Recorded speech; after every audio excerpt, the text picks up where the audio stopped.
Our next speaker is someone who really believes in Reagan Republicanism, who's a true, strong conservative.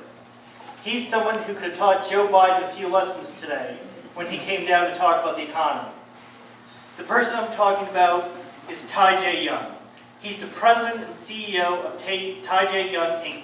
It's a leading wealth management company here in Atlanta. You probably also know Ty as well. He's from Georgia Tech. He used to play football for Georgia Tech. Any Tech fans here? Oh, wait, you say it. Sorry. But your next speaker is someone who, as I said, really understands conservative economics. Part of the reason he started his company was he saw the need for proper financial education.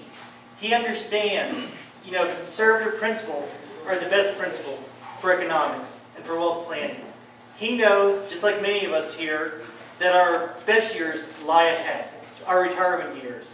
And that's part of the reason why he has started Ty J. Young, Inc. He's, as I said, an expert on Fox Business Network, and now it's my high honor and privilege to give to you Ty J. Young. Please join me in calling.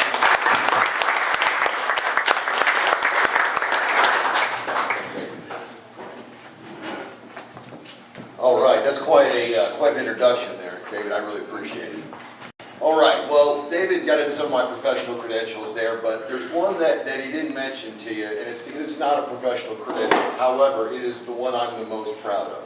My most important credential, the one that I'm most proud of, is that I'm a happily married father of 3. I have a beautiful wife. Her name's Kelly, and quite frankly, I married way over my head. I mean, I really married well. But it took me a while to get my wife, Kelly, to marry me. And I courted her for about a year, and one night I get down on one knee and I said, Kelly, I said, marry me and you'll always be young. Get it? Yeah, she thought it was corny too.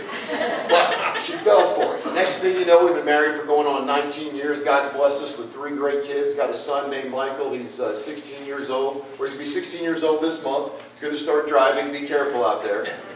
2 girls, Riley and Lexi, 14 and then 11, going on 25, as you can imagine. And I have a lot of hobbies, a lot of things I like to do. When someone asked me the other day, they said, Ty, what's your favorite thing? What's your favorite hobby? And I thought about it for a minute. And, I just love being a dad. It's my favorite thing. It's my favorite thing. Anyway, when I start hearing that we're not going to be leaving in America as good as we receive to our children, and I start hearing that our children aren't going to have the same opportunities that we had, it absolutely makes my blood boil. It really does. Because it's a choice. As a country, we're choosing to strap ourselves, our children, and our grandchildren with debt. Our debt at this point, as everybody in this room knows, is about $15.7 trillion. And that number is kind of hard to get your mind around, isn't it? That's $50,000 for every person in this room, for every one of the 300 million citizens of the United States of America. $50,000 each. That's insane. And it's the reporters and anchors, they throw that around like it's a punchline to a joke. To me, it's no joke. I mean, I have 3 children. Each one of them owes $50,000 in principal and debt, plus interest going forward. Each one of your children, each one of you owe $50,000 in debt, plus interest going forward. And you know why you and I and our children owe $50,000 plus interest going forward? You know why? Because you and I were not strong enough to stop it from happening. Literally that simple. To me, it really is that simple of an equation. And think about it just a second. The Bible defines debt as bondage, slavery. Why would we allow this government, why would we put our children into bondage, into slavery? Why would we do that? And by the way, if we sit by and do nothing, it's the same as doing or as pulling the trigger ourselves. I mean, it really is. It comes down to choice. It really does. Now, in the last election, we the people elected Barack Obama. I can tell you I did not vote for him. But we the people elected Barack Obama. And I can't believe I'm going to say this out loud, but I'm going to. We would have been better off with Hillary Clinton. We really would. And, it's interesting that you know, this president, it seems to me, has done, and he's not covert about it, he's done everything and anything he could possibly do, in my opinion, to weaken this nation, to weaken Americans, to weaken America, and take power away from the citizens and transfer it to the government. And are we really going to stand by and let that happen? Not this time. We did in the last election. We had 2010, November 2010. Overwhelmingly, we said we've had just about enough of this nonsense. We had the biggest transition from liberalism to conservatism in 70 years in Congress. It was a historic event. And what we essentially said is, you're not going to take our money, and you're not going to take our power. And you saw the rising up of the Tea Party, and you know, and that made me proud as an American. It really did. And I've got some more good news for you here. And here it is. We have a presidential election coming up. I think you know that, right? And I would tell you that this upcoming presidential election is arguably the most important presidential election in the history of our country. And I'll tell you why I think that. I think that because if we continue on this same path, in a few short years, we're not going to remember what America used to look like. We're going to be telling our children and our grandchildren about the good old days in America if we continue on this same path. In a few short years, if we continue on this path, we're going to look like a second-rate socialist European country. Do you think what happened in Greece could happen here? From a debt standpoint, it's happening here. It can be reversed. If we stay on the same path, we will probably have the Supreme Court ruling using international law as opposed to law of our land, the United States of America. We'll probably have the UN telling us what to do. Find that hard to believe? You see what happened in Libya? Did you see how fast the president turned over the control of our troops to the UN? Or to NATO, actually, is what he did, based on a UN vote. Does anybody remember Congress actually voting on to do that? I don't. The UN. The UN actually voted to do that. And I don't know if the president acted on the UN vote or not, but we went into Libya and we didn't have congressional approval and we stayed there for more than 30 days. That's what happened. Now, we learned a new term, leading from behind. Remember that one? Really? America leading from behind? Doesn't have to be that way. To quote Ronald Reagan, America to me, and I think everybody in this room, hopefully, America is the shining city on the hill. We live in the greatest country in the world, and this can be the greatest time in history, and I'm an American with a capital A, but the simple fact is we've got some issues that we need to work through. And this presidential election that's coming up, again, one of the biggest ones in our history. There's two main issues in my view. The first and most important, this election is about retaining our liberty and our freedom and regaining our liberty and our freedom. That's what it's about. Now, you think I'm being a little dramatic there about our liberties and our freedom? Been to the airport lately? Got the TSA there? They're searching 93-year-old ladies in wheelchairs, patting them down, babies. Not doing the things that to be politically correct, we're not doing the things that we need to do to have security. So, and by the way, this quote I'm about to give you is the most, a little bit of trivia for you, the most misquoted quote of any of our founders. And I'm going to hopefully not misquote it too badly. Benjamin Franklin said, "Those who would give up liberty for security deserve neither." Now, are we giving up our liberty for security at the airport? I think we're probably giving up our liberty. I'm not so sure how much security we're actually getting. All right? So, regaining our freedom and our liberty and retaining what we have, second issue, and it's a big one, the economy.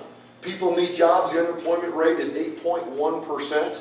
If you count in that number contractors who aren't working, you count people that have fallen off the unemployment rolls, you count people that have retired because they couldn't find another job. I've seen and read numbers over 20% unemployment. That's where I believe it actually is. And understand this. You know, last night I was watching Hannity, and Dick Morris was on there, and he said it's completely a lock It's completely a lock for the president. The undecideds are going for, it's a complete lock for Governor Romney, I should say. And the independents are going to go for Romney. We're going to win the election. It's a lock. The Senate, we're probably going to get a super majority. We're going to retain the House. And I hope and pray he's right. But the fact is that the odds makers in Las Vegas have it 60-40 Obama, just so you know. Now, Dick Morris is on TV selling books. He is. And you know what? I think he is a razor-sharp guy. And again, I want to believe everything he says. I think he's probably right. But the guys in Las Vegas, have you seen Las Vegas, all the money they make there? Does anybody think they actually lose much? Have you looked at the money they spend? The guys in Las Vegas, the odds makers, have it at 60-40 Obama. My point here is we have much work to do. Now, Georgia's a red state, but you know people in blue states. Call them, talk to them, tell them about the gravity of this situation. You can't have people sitting by anymore and just hoping for the best. I saw a bumper sticker the other day. Many of you have probably seen it. It said, "I'll keep my money, my guns, and my liberty." Have you seen this one? You keep the change. Exactly, you keep the change. I couldn't agree more. Thomas Jefferson said, "The price of freedom is eternal vigilance." Here's what we need to be vigilant about. I'll sum it up by saying Obamonomics. That's what we need to be vigilant about being against. And let me kind of give you some detail here. Obamacare, cap and trade. You think cap and trade's gone away? Nope. The immoral levels of debt, a rogue EPA and other agencies, stimulus, $1 trillion in spending, higher unemployment levels, higher taxes for job creators, class warfare, and the hits just keep on coming. And let me kind of just point out a little bit of the deception from Obamacare. I'm going to hit one of those one by one there. Obamacare, they promised us that there'd be more access to health care for more people. It was going to be great, right? We're actually going to save money. Remember all that? Right now, 50% less doctors are taking new patients with Medicare than the day Obamacare was signed. 50%. Read this today. 80% of doctors who were surveyed said they are currently looking for a way not to take Medicare or Medicaid patients at all. 80% of doctors. What do they believe is going to happen? They believe the payments are going to be so small that they're not going to be able to stay in business. They're looking for another way. And by the way, if it was so great, why wouldn't Congress use this plan? 1,400 waivers this administration gave to Obamacare. Well, if it's so great and everybody's going to have access, well, why would you give 1,400 waivers to your friends and your political contributors? Why would you do that? You wouldn't. It's as my friend said. He owned a farm. He said it's a pig in the poke. That's what he said. All right. And by the way, it's unconstitutional. You know it. I know it. And hopefully the Supreme Court knows it. Cap and trade. Now that got struck down in Congress. We all know that. But as the EPA right now, as we speak, is enforcing cap and trade. Al Gore, friend of the environment. We all know him, right? He is poised to be a billionaire based upon the implementation of cap and trade. Immoral levels of debt. I get so tired of hearing people on TV, pundits saying, you know what, it's both parties. Both parties caused all this debt. Really? 50% more debt in the last 2 years? Seems like this administration's on a mission to run the debt up. Rogue government agencies, the EPA, carbon emissions, violating court rulings. Did you see the guy on TV saying that he wanted to crucify private business owners to keep them in line? Did you see that? Does that look like America to you? Holy cow. The Keystone XL pipeline, blocking of that, blocking drilling, the EPA blocking drilling in the Gulf of Mexico. Does that help our energy independence? No. Does that help our national security? No. Here's a fact. Experts say that there's a 200-year supply of oil, natural gas, and coal here in the United States, right here in our shores. We could be, experts say, a net exporter of energy in less than 10 years. Right now, we're sending money to people who don't like us for energy. In 10 years, we could be a net exporter of energy, and people that don't like us can send us their money. I like that better. National Labor Relations Board. Now, you saw that with Boeing in South Carolina, how they blocked Boeing from building the factory. Well, Boeing ultimately built the factory. They created jobs in South Carolina, and all that's well ends well, right? Except for the part where Boeing had to make tremendous concessions to the labor unions in Washington State, build new facilities there. Here's the problem. The federal government came in and threw their influence around on behalf of the labor unions for Boeing. That's not, where's that in the Constitution? Don't remember reading that part. The Defense of Marriage Act, Eric Holder. Do I need to say more about that one? Probably not. They actually came out and said, because it doesn't fit their political agenda, they're not going to defend the law of the land. Sounds like dereliction of duty. Prosecuting CIA agents. Because of these CIA agents, the data that we received from them, that we got from the CIA agents through interrogating these prisoners, stopped countless terrorist attacks here on our soil, and it gave us the data we needed to go get bin Laden.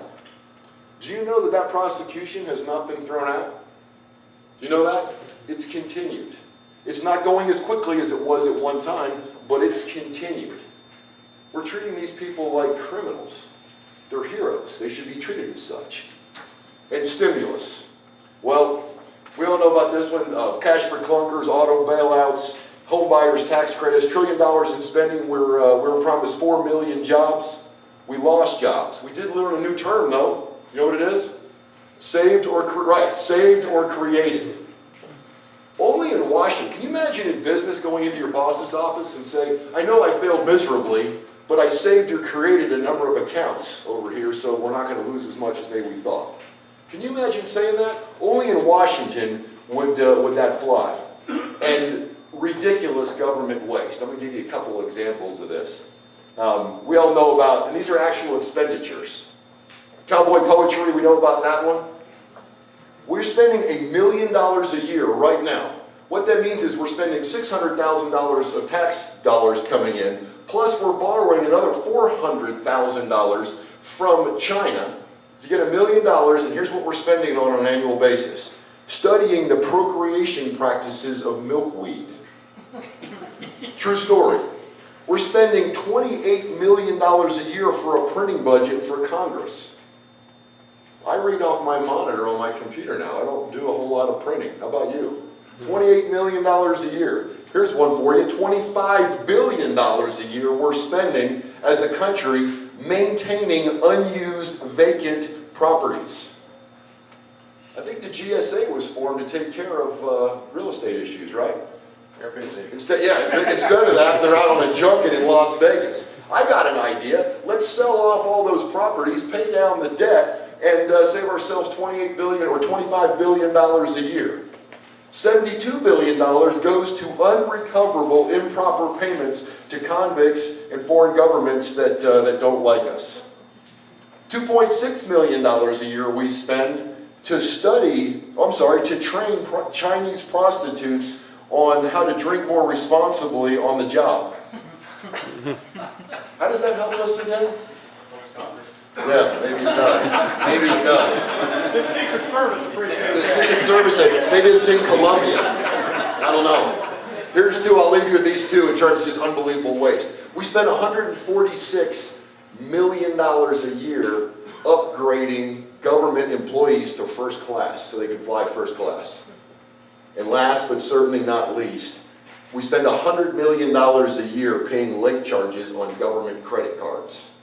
$100 million a year.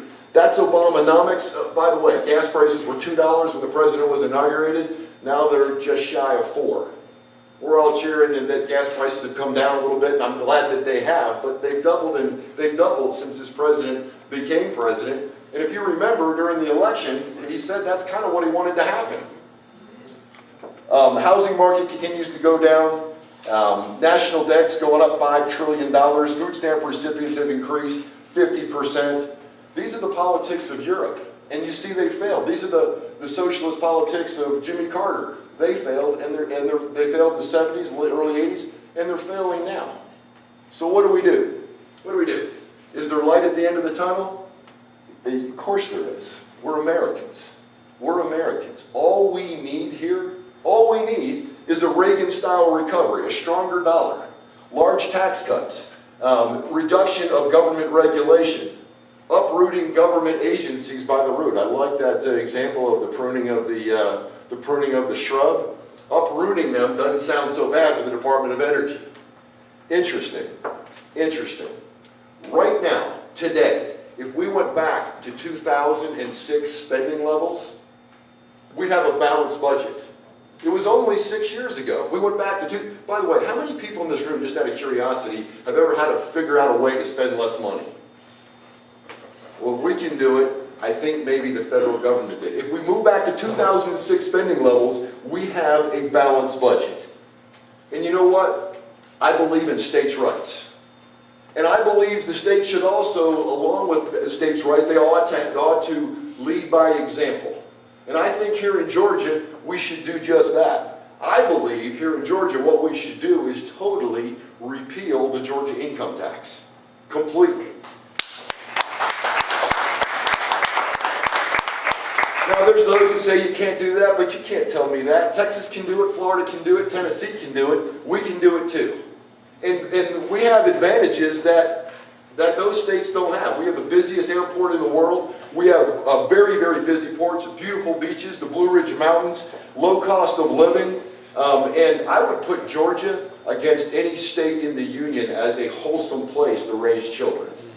My wife and I made a deliberate decision to be in Georgia to raise our children because this is a place where I think arguably one of the best places in the country to raise kids. It's a wholesome environment. Now, what exactly would cutting the Georgia income tax do? In my mind, it's pretty simple. Here's what would happen. We would attract businesses to Georgia.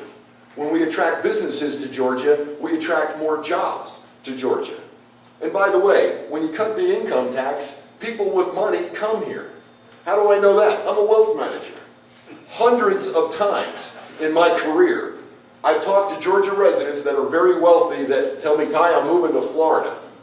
Why are you moving to Florida? I don't have to pay the 6% state tax. I mean, hundreds of times.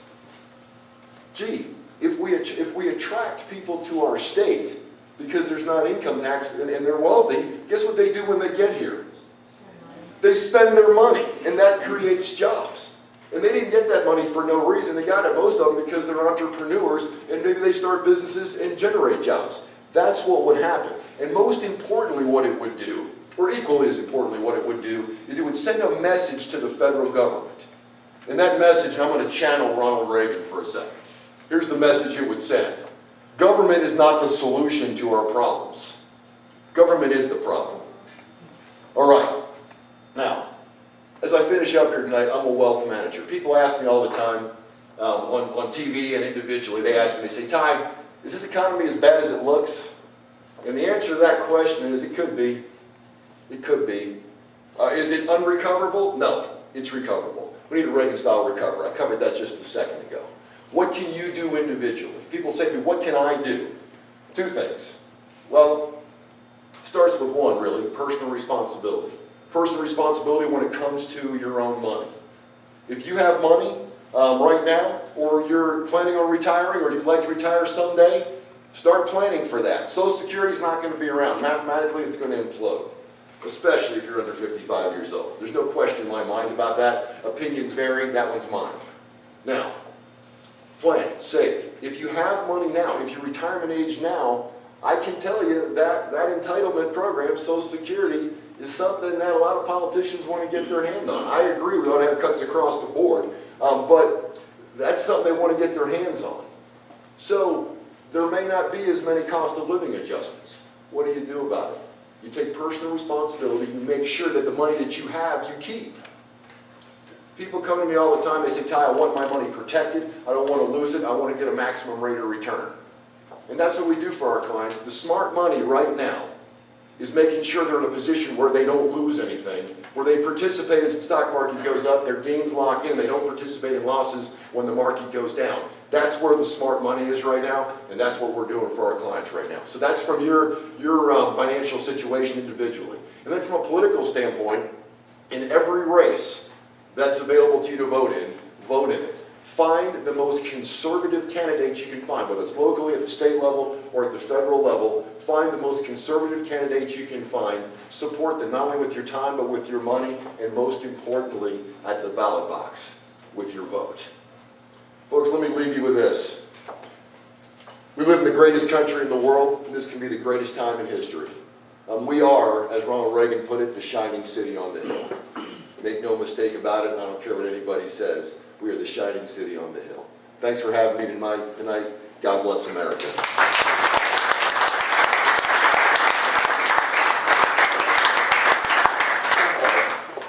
I want to trip over that. Thank you. And also, on behalf of the Rockdale Young Republicans again, we'd like to make you a lifetime honorary member as well. Wow, thank you very much. And also, if you like what you heard here, you can listen to Ty's radio show on 1190 AM on Saturdays and Sundays at noon. I'd like to thank everyone for supporting the Rockdale Young Republicans. Ask people from 18 to 41 to join the club. Let others know that these meetings are always open to people of all ages, and they can support the club through attendance and donations. We also have a way for you to join, like associate member. You can join for $25. That's for a couple and individual at the same time. And you can also visit our website for upcoming events. Our website is rockdale.weebly.com. Also, for events coming up on May 14th at 7 o'clock, Ed Tracy will be hosting a live debate with Chris Vaughn and Catherine Davis, and that will be at his house. And what is your address again?